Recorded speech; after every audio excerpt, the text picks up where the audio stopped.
Let me get into present mode here.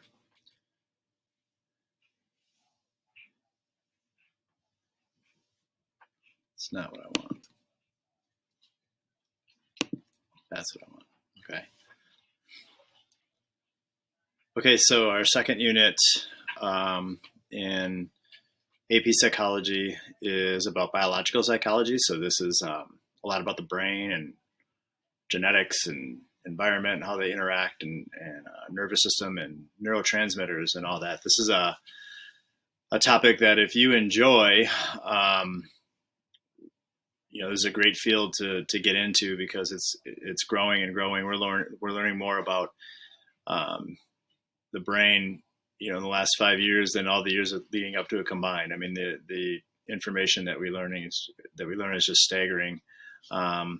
Every time we answer a question, it just begs more questions. So again, this might be a unit that you find really fascinating. And if it is, or if you do, I urge you to consider that in the future. So when we look at biological psychology, and really when we look at the rest of our course in general, we want to know, why does behavior occur in a given context? Now, just let me remind you that that's a Roman numeral 1 for chapter 2. So this is our notes as far as it's going to run from unit 2. So we should be doing the same thing we did for our other Loom videos, right? So the question, why does behavior occur in a given context, really is something that is going to run throughout the course for the rest of the year. So we talked about research, obviously, and how we do research, and that's going to be something that we revisit all the time. But trying to explain human behavior is one of the great challenges. It's probably one of the reasons you guys took this course, because you're interested in it. What makes certain people choose majors they choose, date people they date, not date people they date, become addicted to things and all that type of thing. So that overarching question is something that we're going to be revisiting over and over again. So, we look at this context, and we got, if a woman it looks like she's throwing a drink in someone's face, and this, if I were to ask you why, your answer might tell me about you and what you think might be going on based on your past experiences, or what you believe about relationships, or what you believe about women, or what you believe about men, and that type of thing. So the given context here is that there's a drink being thrown in the face, right? And why is she doing that? So, this is the information that we'll be studying a lot throughout the year, but especially in this unit. So today, this first Loom video will be kind of brief. It's just about a background. And one of the things that we'll also revisit over the course of the entire year is the evolutionary theory. And in parentheses, I have parentheses there, and a lot of you probably know the father of the evolutionary theory is Charles Darwin, and I want you to write his name and his book, Charles Darwin, The Origin of the Species, should go in parentheses. That's just kind of a given that you know this as a high school graduate at some point. And I'll define the theory for you. So we have Charles Darwin, Origin of the Species in parentheses, but for us, the theory is, remember, whenever you see an equal sign, we're going to write a definition. Human beings evolved with certain characteristics to help the species survive, thrive, and reproduce. I'm going to continue, but I'm going to repeat that part, okay?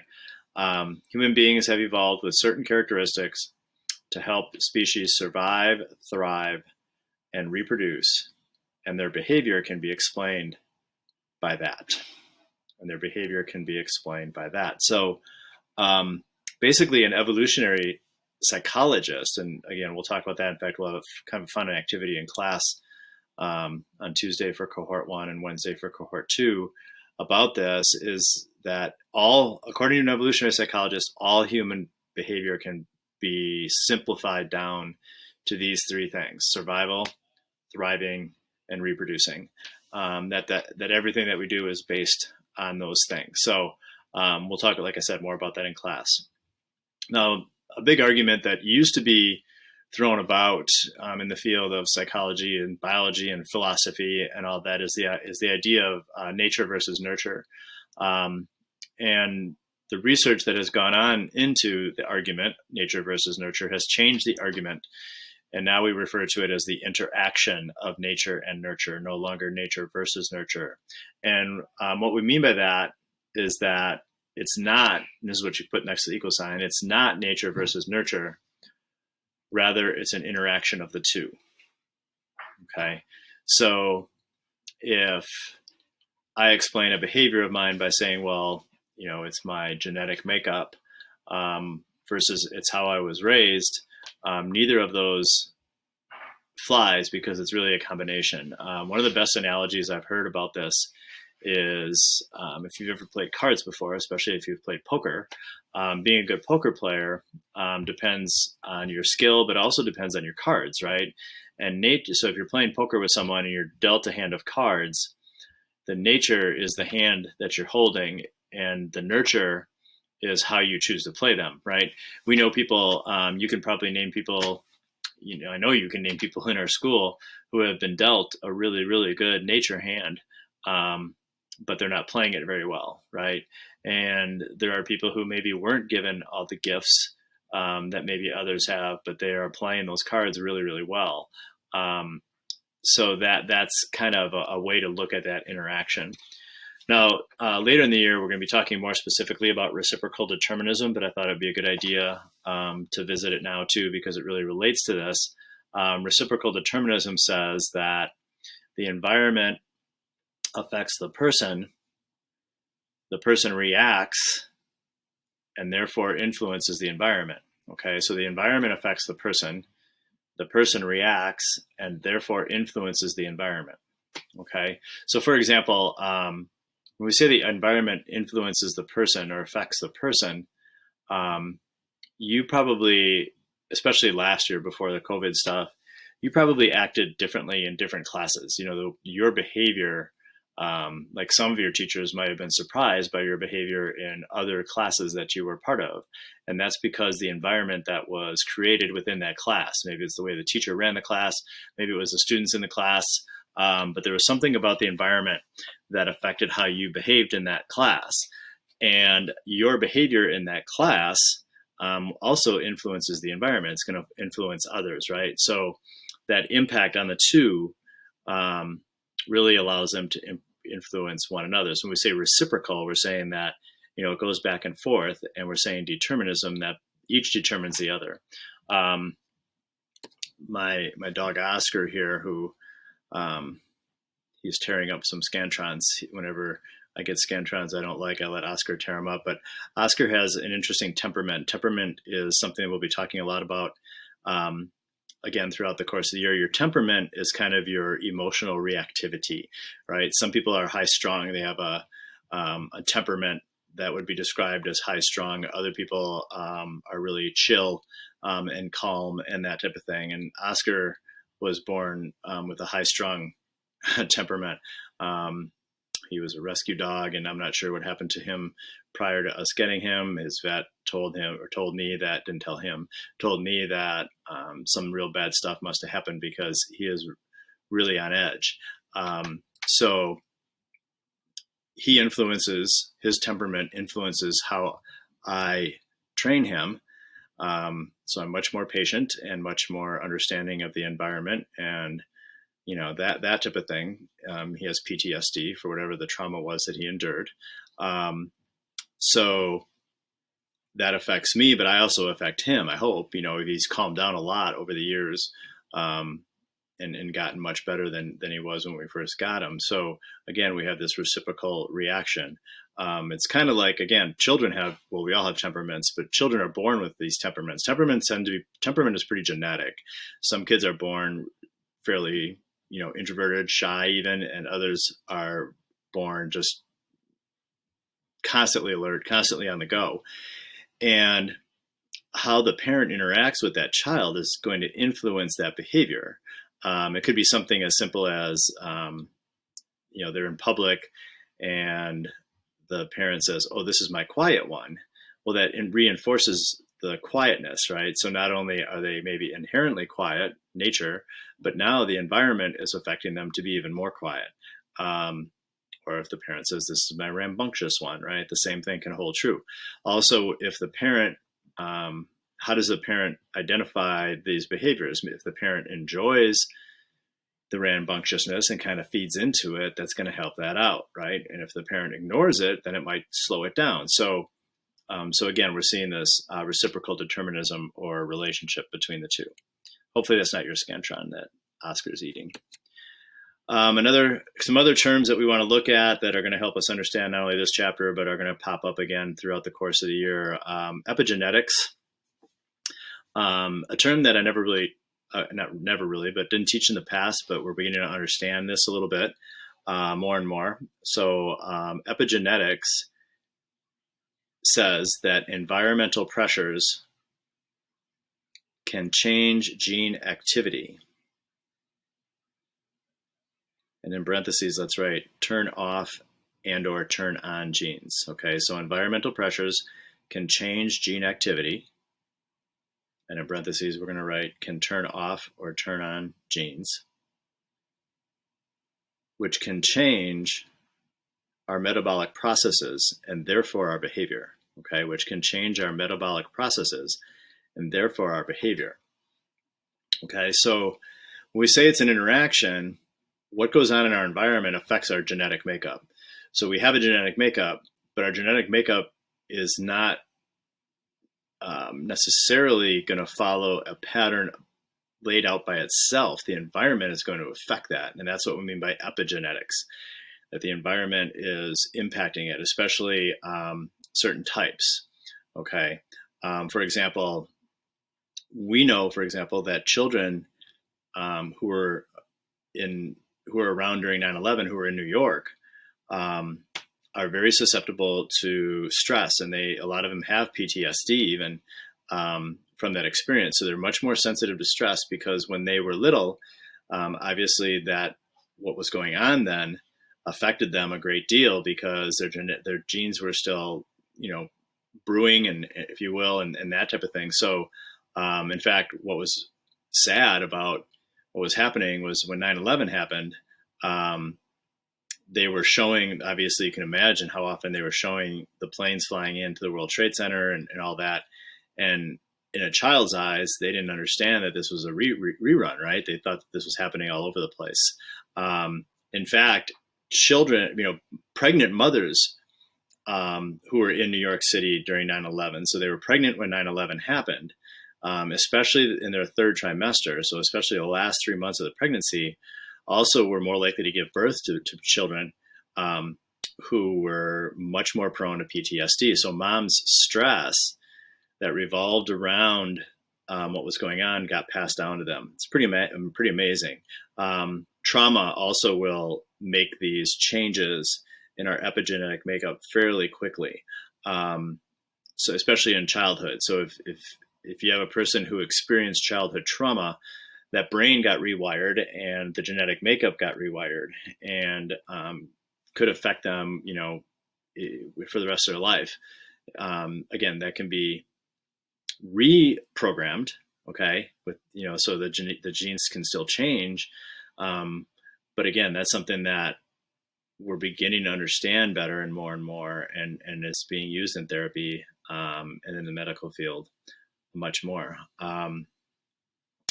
We also talk generationally about this. So when we talk about generational, what's interesting is that I'll define it and then I'll make sure we express it better. But a child of generational, we're going here. Okay, a child of trauma changes their metabolic activity, and then this can get passed down.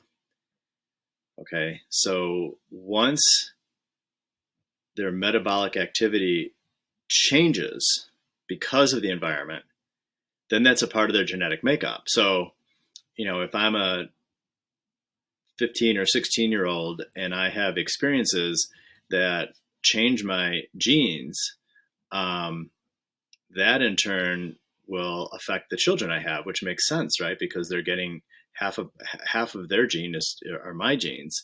So it's not just the genes I had when I was born, it's also the genetic changes that occurred during the span of my lifetime. So if you think about that in a different context, if you think about that in an environment, for example, that is full of a lot of trauma, like daily trauma, like, unfortunately some of our inner cities and that type of thing, then you develop this generational genetic reaction to stress and that type of thing. So again, these are things that we're just beginning to understand, and hopefully we can use this information to help people out, right?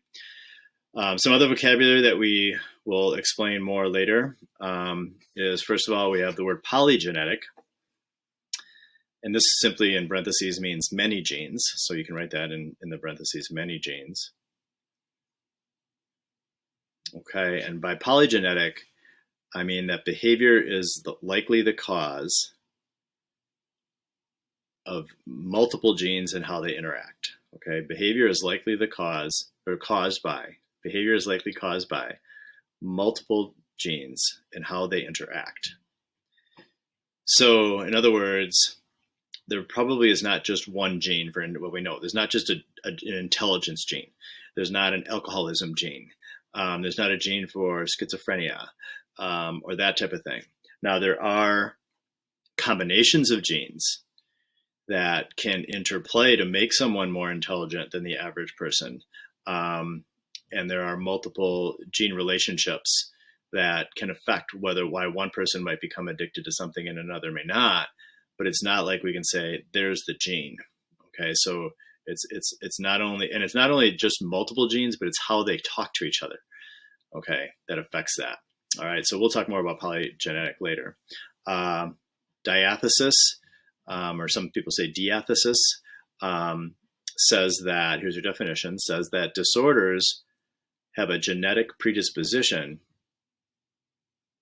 but the environment tends to trigger that. Okay, or trigger the disorder. Disorders have a genetic predisposition, but the environment tends to trigger the disorder. A classic. So in other words, why do some people have OCD and why do some people not? How can some people become schizophrenic and not happen till they're in their 20s? Why bipolar? Why depression? Any mental illness? What's going on here? Well, there's a genetic predisposition to that disorder. At least that's what we believe. And again, it's not a single gene, right? It's polygenetic. But the environment can interact and not only trigger it, but also probably more importantly, affect the severity of it.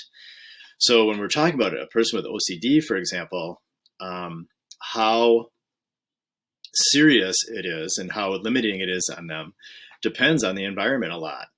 If they're under a lot of stress, it tends to exacerbate it. It tends to get worse. If they don't get a lot of sleep, it tends to exacerbate it. It tends to get worse. And so that's what we mean by the diathesis model, that we have this predisposition, but the environment is going to play on that and move it on the scale, if you will, from, manageable to problematic. Okay. Maturationism. Okay. It's a fancy word, but it's something that is pretty easily explained. Maturationism is a pattern of when certain physical milestones occur, probably mental too, but we'll focus on the physical. Pattern of when certain physical milestones occur. I'm going to finish that definition, but let me stop and say what I mean by that. You're not going to generally walk before you crawl, right? You're going to crawl. First, you're going to roll over and then sit up, then crawl, then walk, then run. Okay. So we have these milestones that we meet generally in a pattern. And also it's genetically predetermined. Identical twins, for example, this is really cool. Identical twins will walk for the first time on the same day.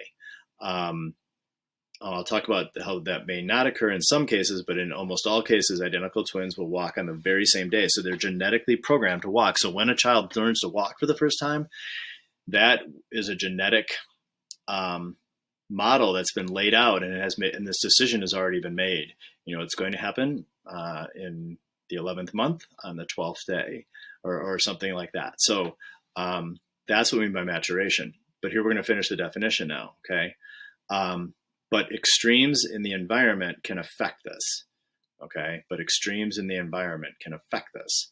So Um, if a child is, and this is horrible maybe, but not maybe, it is, but if a child is in an abusive situation and they're forced to sit tied down and not allowed to walk, um, then obviously that's going to affect when they walk, right? So if you have identical twins who are raised in different homes, and one of the homes, um, is much more limiting in terms of allowing them to explore and that type of thing, then that identical twin might walk a little bit later.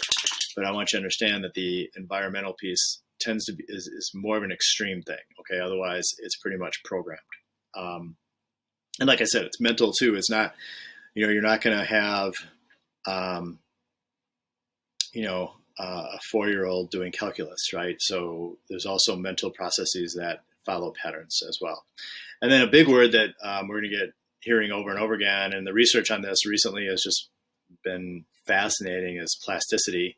So plasticity is the brain's ability to change and rewire itself in response to our environment. Okay, the brain's ability to change and rewire itself in response to our environment. Okay, so we have little windows in our brain, if you will, that open up at certain times, normally at birth.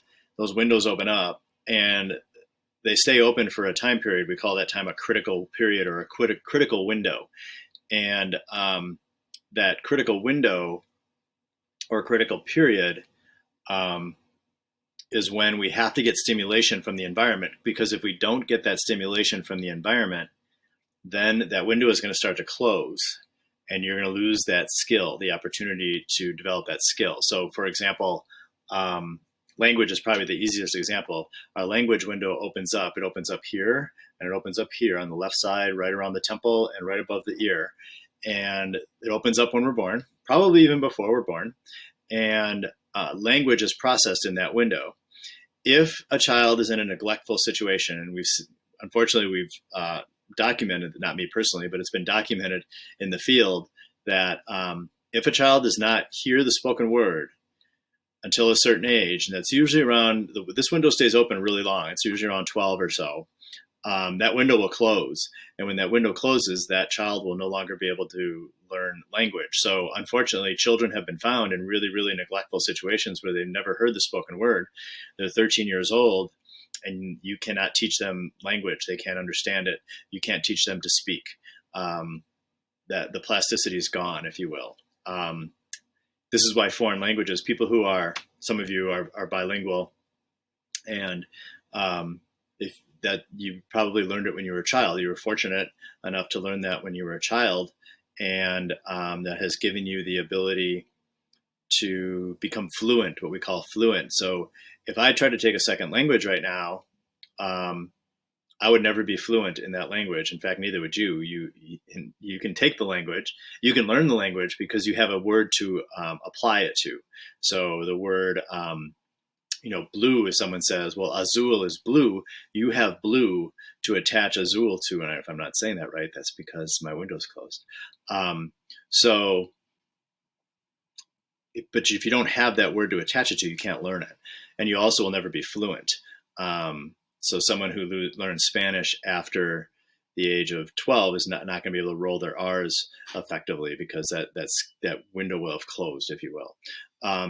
So we have the skill for vision, for walking, for moving, for hearing, for everything. So everything that we can do, especially sense-wise, is because of that plasticity. So that's why if you know anybody, for example, who was blind from birth, you know that their other senses are heightened, right? That they can hear really, really well, that they can read Braille. Try to read Braille once. There's no way, but their sense of touch is so much better than yours and mine, because the neurons that were supposed to wire for vision wired in these other areas. So they had multiple connections made. I'll talk more about that in class.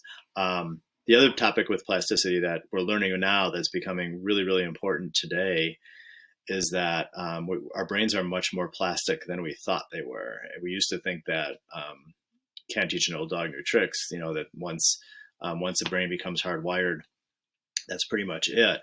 But what happens in the brain is if there is something that goes wrong, if there's damage in the brain or there's damage to the body or something, what happens is that the neural highway may get blocked. But what you can do is you can redirect make a new highway, like a detour, to get to that part that you need to get to. So if someone has a stroke, for example, and they lose the ability to move their right arm by doing a ton of therapy, physical therapy, what they can do is they can create a new map to get to that movement piece.